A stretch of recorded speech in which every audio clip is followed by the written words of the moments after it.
إن الحمد لله نحمده ونستعينه ونستغفره ونؤمن به ونتوكل عليه ونعوذ بالله من شرور أنفسنا ومن سيئات أعمالنا من يهده الله فلا مضل له ومن يضلل فلا هادي له وأشهد أن لا إله إلا الله وحده لا شريك له وأشهد أن محمدا عبده ورسوله.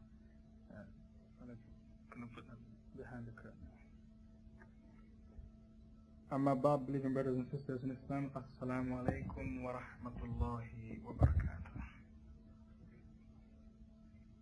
Inshallah ta'ala, I will be taking a look at the tafsir of a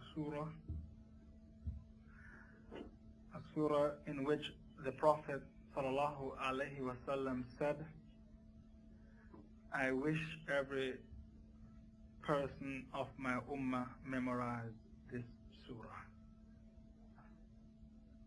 I wish that every member of my ummah should memorize this surah, a surah that will intercede for the person on Judgment Day. The person who recites this surah, who used to read this surah shall intercede for him on Judgment Day. In other words, this surah will beg Allah Ta'ala to give the person paradise on Judgment Day. A surah, if you recite it, it takes away from your heart grief, anxiety, and this surah is Surah Yasin. There's a hadith which the Rasul sallallahu alaihi wasallam said, everything has a heart, and the heart of the Quran is Yasin. However, this hadith which I've just quoted to you is classified as da'if, weak, and Shaykh Albani said fabricated. Why? Because someone is found in the chain of transmitter, Harun Abu Muhammad, his name is. He was found in the chain of transmitters and he is unknown, majhul, meaning maybe he didn't exist. So because of that, this hadith I've just quoted to you, everything has a heart, and the heart of the Quran is Yasin, classified da'if by some scholars, and Shaykh Albani said fabricated. So it's not for you to quote this hadith thinking that it is a strong hadith. This surah contains 82 ayahs, therefore I don't think you're expecting for us to complete this surah this evening. We will have to spend 3 Saturdays with this surah, 3 different sittings with this surah. Allah Ta'ala begins by saying Yasin, 2 letters, Ya and Sin. And this lecture is taken from Ibn Kathir as well as Suyuti's Tafsir Jalalain as well as Ash-Shawkani. I will be explaining this surah from 3 different classical scholars. Yasin, according to Jalalain, Allahu a'lam bimuradihi. Allah knows best what Yasin means. According to some scholars. And the quotation I've given to you, Allah knows best what Yasin means, this is from the book Jalalain. Let's hear what Ibn Kathir says. Yasin bimana ya insan. So Ibn Kathir gives an opinion. So he's telling you what Yasin means. Ya insan, O mankind. So Allah Ta'ala is calling upon you, O mankind. However, Allah Ta'ala knows best what Yasin means. These letters, whether it is Alif Lam Mim, Alif Lam Ra, Qaf, or Yasin, Allah Ta'ala knows best what these letters mean, and they were revealed as a challenge to man, that even though you are firmly grounded in knowledge, 2 simple letters, Ya and Sin, you are not sure what they mean. So do not behave like you know everything, only Allah Ta'ala knows everything. And I take it upon myself to explain Surah Yasin to you because it was by popular request by you, the students, that you want to know the tafsir of Surah Yasin. You made it incumbent on me to explain the meanings of Surah Yasin. Second ayah, wal Quran al-Hakim, by the Quran which is wise.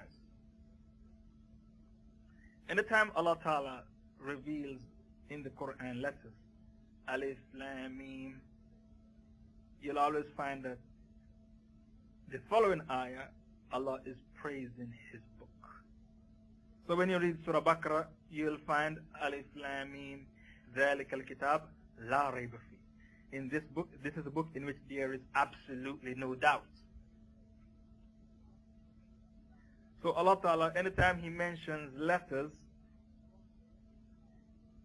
the following ayah that comes immediately after, you'll find that Allah Ta'ala is praising His book, the Holy Quran. So in Surah Yasin, Allah Ta'ala said, wal Quran al-Hakim, and by this Quran, the wise Quran. Allah Ta'ala described the Quran as being Hakim, wise, and the Quran is wise because of the following reasons. Reason number one, the Quran, its author is Allah. Allah is the author of the Quran. And one of Allah's 99 names and attributes is Al-Hakim, the wise, the all-wise. So since Allah is the author of the Quran and Allah is wise, then automatically the book which He authors has to be a wise book. The second reason why the Quran is a wise book, the Quran is a wise book because it's appropriate. I will explain myself. Whenever you look at the Quran, you'll see some surahs were revealed in Mecca, while others were revealed in Medina. The surahs that were revealed in Mecca are short,